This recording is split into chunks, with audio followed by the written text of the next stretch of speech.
It is the drop. It is 12:30 on Thursday. Quinn Bishop, Cactus.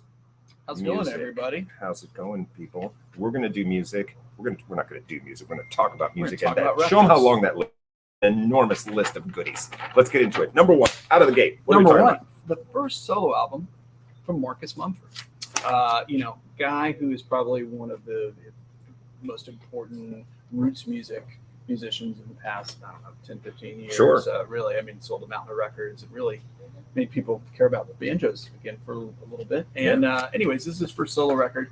It is very much inspired by Neil Young, but it's still got his like Beatlesque melodies. A lot of guests on this one. You got Phoebe Bridgers, you got Brandi Carlile, you got Claro. I can't remember who Monica Martin is, but she's on there too.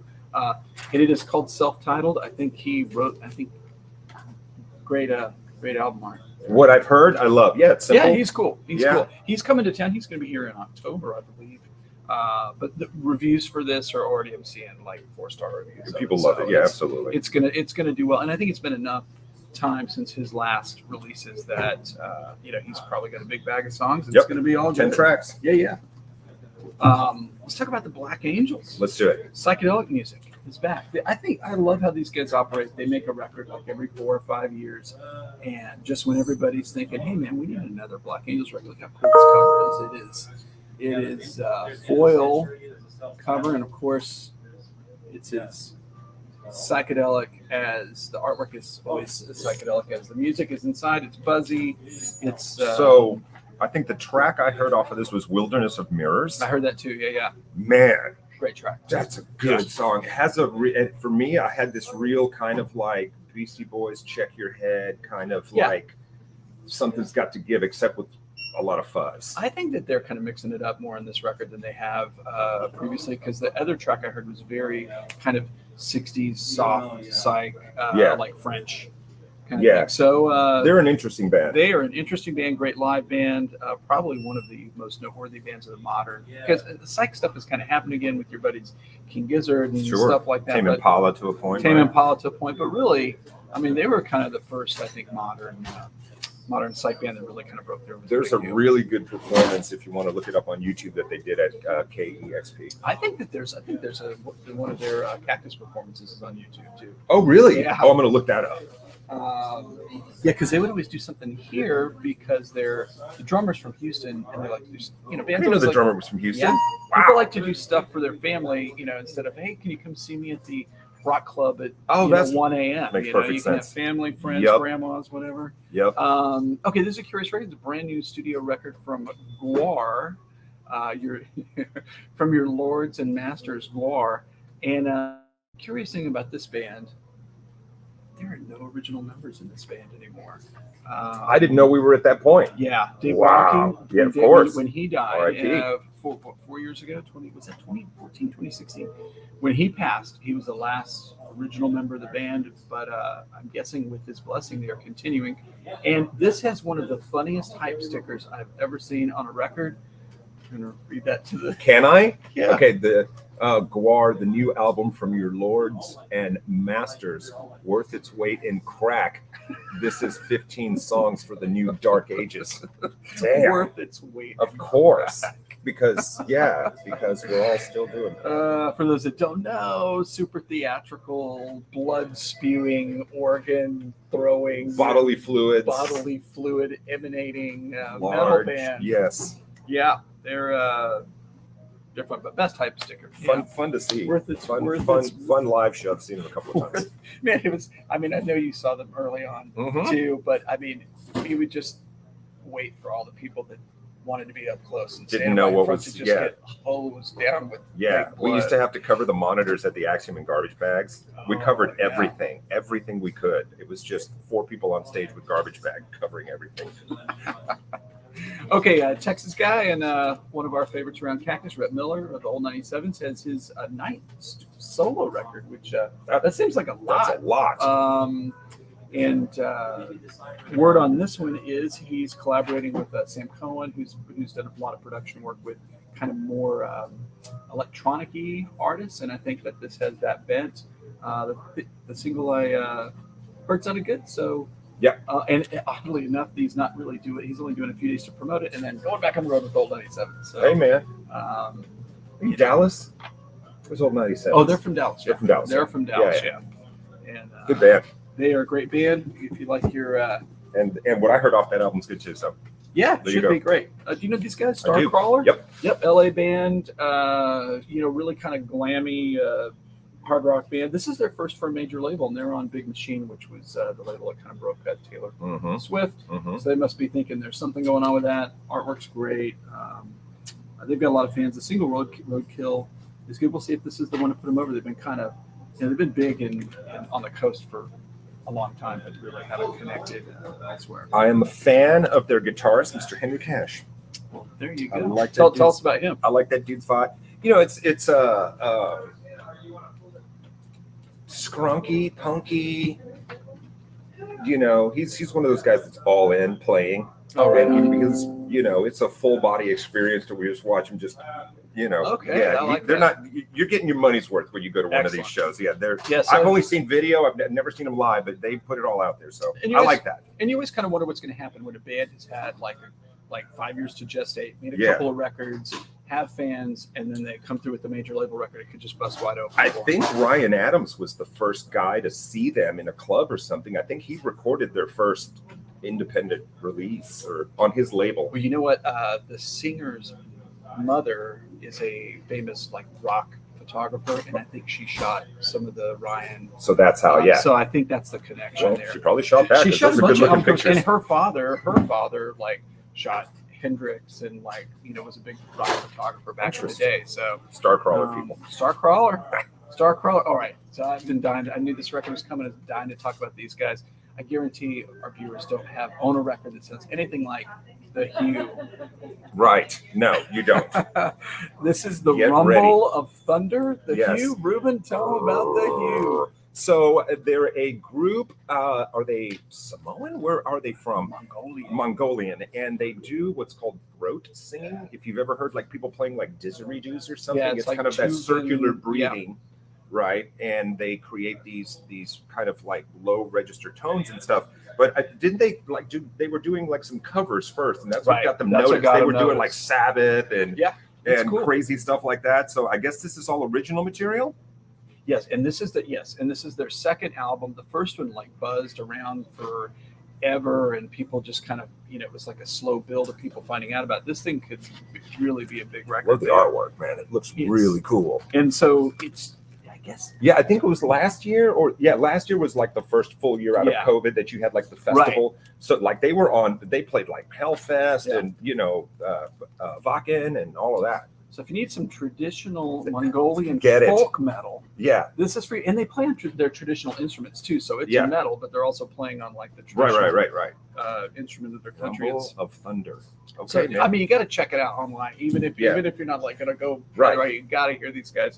It is really different. I thought of you when we picked this one. This is Julian Lage. You know who this guy is? Of course. Yeah. Killer guitar player. Child prodigy. Frightening guitar player. Child prodigy. Now he's in his 30s, but he jazz phenom. He won a Grammy when he was 12. Yeah. There's a documentary about him when he was either 6 or 8. Yes. Being a virtuoso player, Berklee School of Music graduate. Very soft-spoken guy. He's very. His interviews are he's very kind of thoughtful about things, but such a good player. And tell him who's on there. And Dave King on drums and Bill Frisell. Come on guitar. And Bill Frizzell's just he's on more. You own records that have Bill. Yeah, when Bill Frisell plays on your album.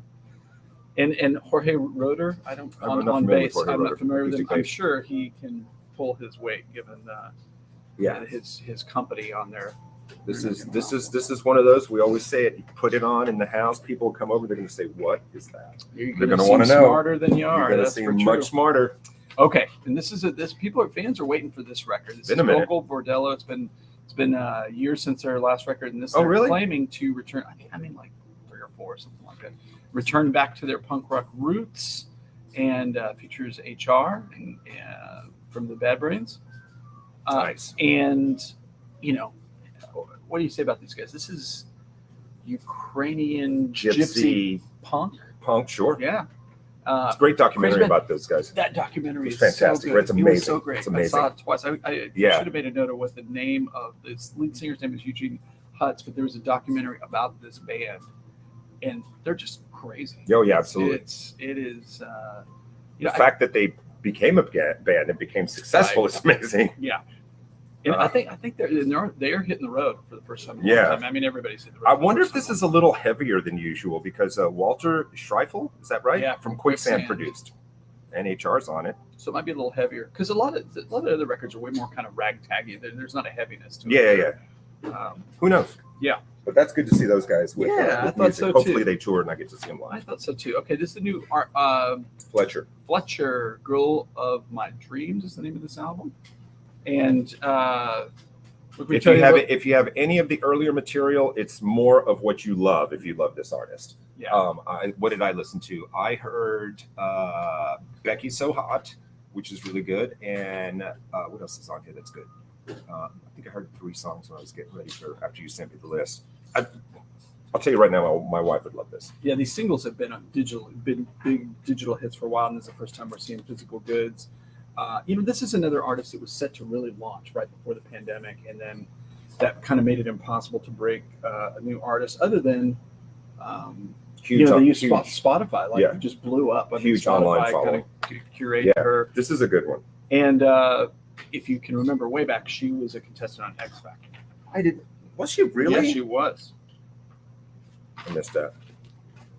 But there were a lot of contestants. All right, next up, this is a fun release. This is the world famous Lang Lang, classical pianist, really one of the most accomplished classical pianists in the world, performing all the Disney Songbook.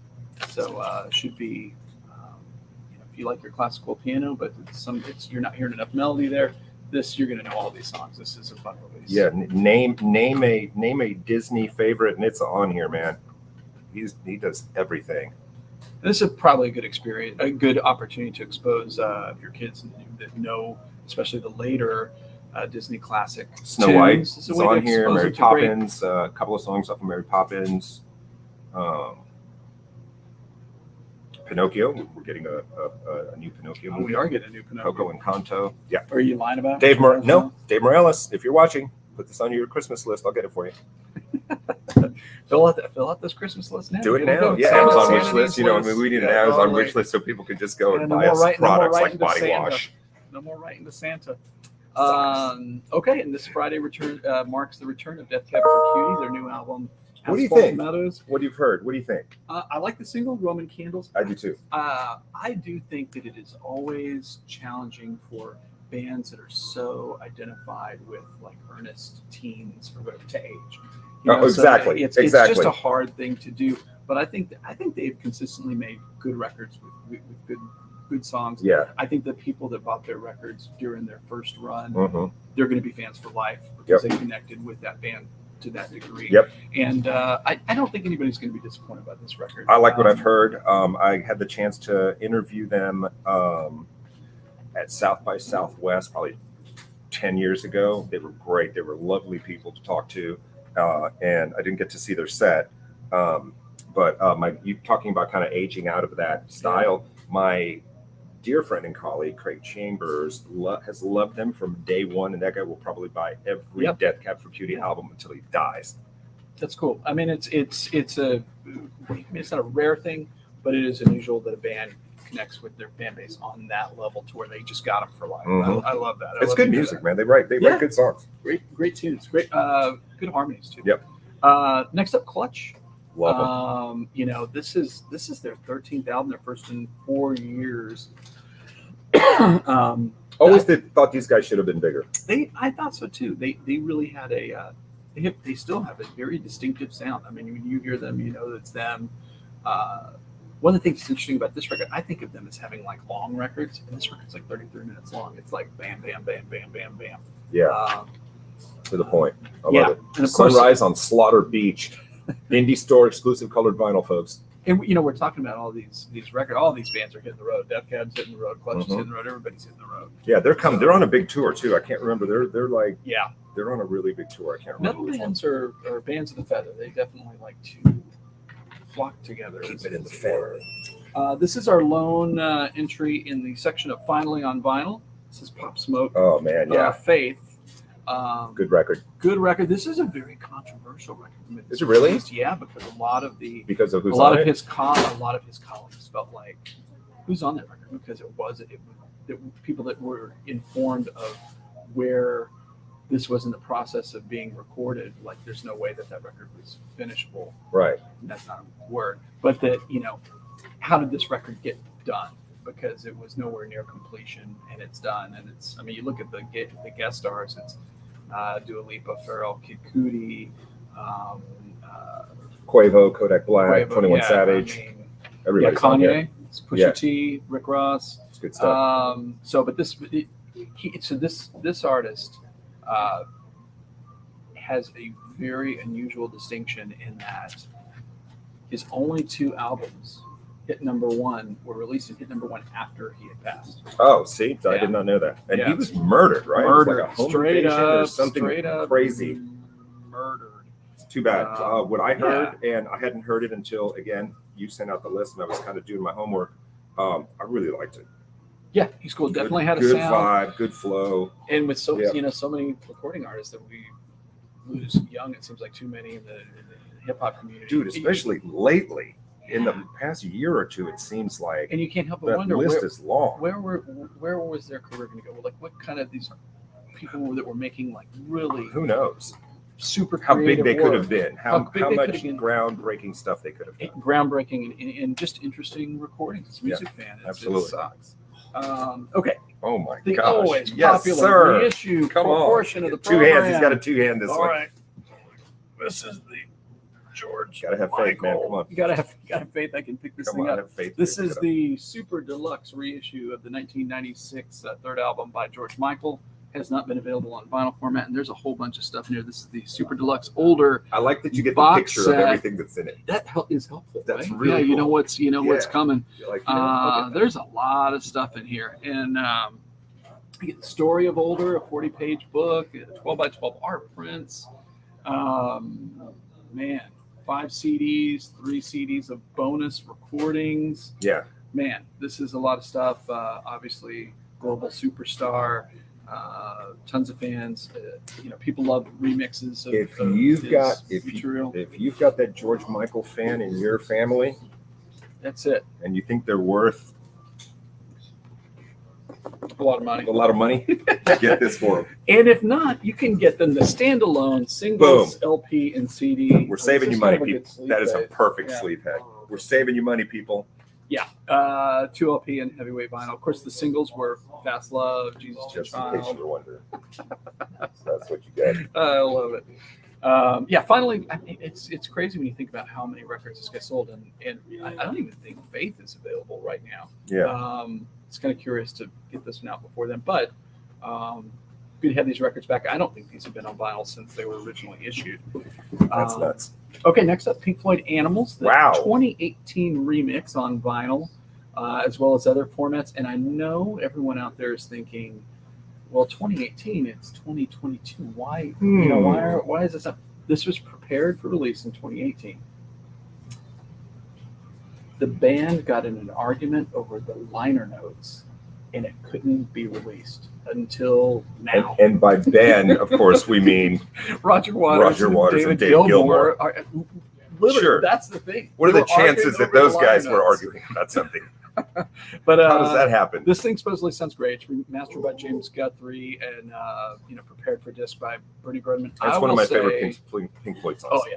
I love this record, and honestly, first time I heard it, I loved it. People love The Wall, but I think this is the last record that's truly a collaborative record between before the band members become Roger's backing group. This is way more collaborative. I also think it's not that I'm suspect about these remasters, remixes. I'm sure there's parts of it that sound great, but I don't know how you feel about it. But I feel like the Pink Floyd records are really the ceiling of artistry for sound engineering and how they're, people have been testing stereos with this stuff for decades. It's pretty dang good to begin with. Yeah. So, check it out. Wasn't who was Dark Side of the Moon? Was that Alan Parsons? Who recorded that? Alan Parsons, Jeff Emmerich, I think. engineers. Guys that knew what they were doing. They knew what they were doing. Knob twiddlers. Yes, if you sir. will. All right, we're gonna get funky with the great Latin soul Joe Bataan. I don't know And his Joe album. Bataan. He's kind of the birth of I think this is like Boogaloo, but this is his debut album, Soul Classic Gypsy Woman, and it says his signature tune, Ordinary Guy. We've done very well with this other issue because you can't find. Actually, when it came out on CD, we did really, really well with them, but you can't find LPs of this anywhere. So it's cool that these are back out. If you're not familiar with his music, he's great. This is good, groovy party music. Good to spin on while you're. And it features Joe. kitchen. And it features Joe Chicky Fuente on trombone. Chicky Fuente. Chicky. I always wanted a cool nickname like Chicky. Oh, I'll work on one. I never for got you. it. Might not be that cool, but I'll work on one for you. I'm not going to be Chicky. From the same label, Craft Recordings, which is Universal's reissue label. This is Creedence Clearwater Revival at the Royal Albert Hall. Cool. And I think we can consider this an archival release because this has never been available. The only legit live album was from the later version of the band without Tom Fogerty. This features him before he quits. Is this 1970? Yeah. Yeah, April. Yeah, there you go. April 14th, 1970. Giles Martin restored the tapes. He's the gentleman behind all the Beatles reissues and did a super job working with the technology to make those sound great. So I know their Woodstock release did really well last year. So, and this got all the groovy hits on there that everybody wants from those guys. And I don't know if you can see that picture, but back in the day, you could still smoke at a concert. Oh, yeah, Light you up a sure cigarette. could. You sure could. Light up a cigarette. Let's get jazzy with you. Let's do it. All right, Miles Davis Bootleg Series Volume 7. That's what happened. This is 82 to 85. Maybe not everybody's favorite era of Miles recordings, but these are unreleased recordings from Star People, Decoy, and You're Under Arrest. The 80s for jazz in general is not really the Not a most great time. remarkable time, but he still made cool records and of course Jazz Guys tapes always running. So this is stuff that make those recordings, and the CD editions of this is sold well. So Cool. This is such a great record. And this is you want some fun music to brighten your day. Ella Fitzgerald and Louis Armstrong, they're great duets out. Second duets album again, both of them singing duet super cool, and he plays trumpet on the whole record. What year is this? This is 57. 57, and that's really a golden age of vocal jazz and standards. And this is just fun stuff. It's part of the Acoustic Sound series, so it's pressed at a boutique pressing plant. The finest Tip on quality. gatefold sleeves, printed on high grade board. It's substantial. Yeah, so It's nice. standard version will come out later, but for This audio one's cool. files, this is it. This is it. That's a good one. And this is probably the big kahuna of jazz reissues for the entire year. And this is, we talk about a lot of great records. Like, oh, pick this up if you like jazz. This is a record you should just own. Like, if you have two jazz records, this should be one of them. It is John Coltrane Blue Train. And this is the complete masters. This 2 LP set features 7 tracks never before available on vinyl. And again, is the original vinyl recordings. This session is Lee Morgan, Paul Chambers, Philly Joe Jones, Curtis Fuller, Kenny Drew on piano. This is one of the undisputed masterpieces of jazz Cornerstone. music. Yeah, absolutely. And to get alternate takes and outtakes from this on a second disc is really, really cool. And I don't know where this stuff's maybe it's available as a CD edition before, but you can now enjoy it on your turntable. I love it, man. I love it. And that's gonna be a big Christmas. That's gonna be, you're looking for, as we're doing these drops leading up to the holiday. Take notes. Speaking of Christmas, I think this is a good time to mention the Cactus Music online store. Oh yeah, we have a couple of entities. You can buy our collectible and pre-loved merch that we have available in the store through our Discogs page, which is easy to find. You can go to cactusmusictx.com and link to it from there. And we also have a Broadtime store, which you can buy pretty much anything that's in print from us as opposed to buying from other retailers. retailers. And how do We people do find appreciate that? your support. Where is it? You go right to cactusmusictx.com. There's a link tree, and it has all the info in there. And actually, you can get to it from our socials. Boom. I think there that's you are. it. All right. So there you have it, folks. Another episode as we barrel towards season 3. We're barreling towards season 3. Kicking off in early October. And I ask this question all the time. When are we getting an in-store performance? Anything on the horizon? We were just talking, I was just talking about that with Lenny from St. Arnold sent me a message. Stay tuned. Day before yesterday. We are working Something on it. cool is about to happen. Until then, are you going to go to this thing on Sunday, the Trillburger thing in downtown? Yeah. Oh, I'm glad you mentioned it. So here's the deal. I'll have a little preview live tomorrow morning if anybody wants to watch on the Fox 26 Morning News. We'll have Bun B, we'll have Trill Burgers, but local artists as Doc well. Lock and the Swangers. And for those that you don't know, this is like one of the coolest things that happens in Houston. This is classic Houston hip hop tunes arranged for like large jazz ensemble, and it's funky, it's soulful. It is really one of the coolest things I've seen here in Houston. I love it, man. And Henry's super talented, and I love it that he's doing this and putting that great music in another context, and it's really something. I may have to stroll on out there on Sunday and see what's up. Yeah, and they're playing at 5:30. There's other music that tons of food Bun's going to trucks. play. There's going to be a lot of Gonna do a stuff, set. but Doc Lock's playing at 5:30. So check them There it is, out. people. All right, tune in next Thursday. We're going to do this again. We'll have more cool music and maybe a definitive answer on that Cactus Music in-store appearance. I'm Ruben Dominguez. That's Quinn Bishop. We'll see you next time. Peace.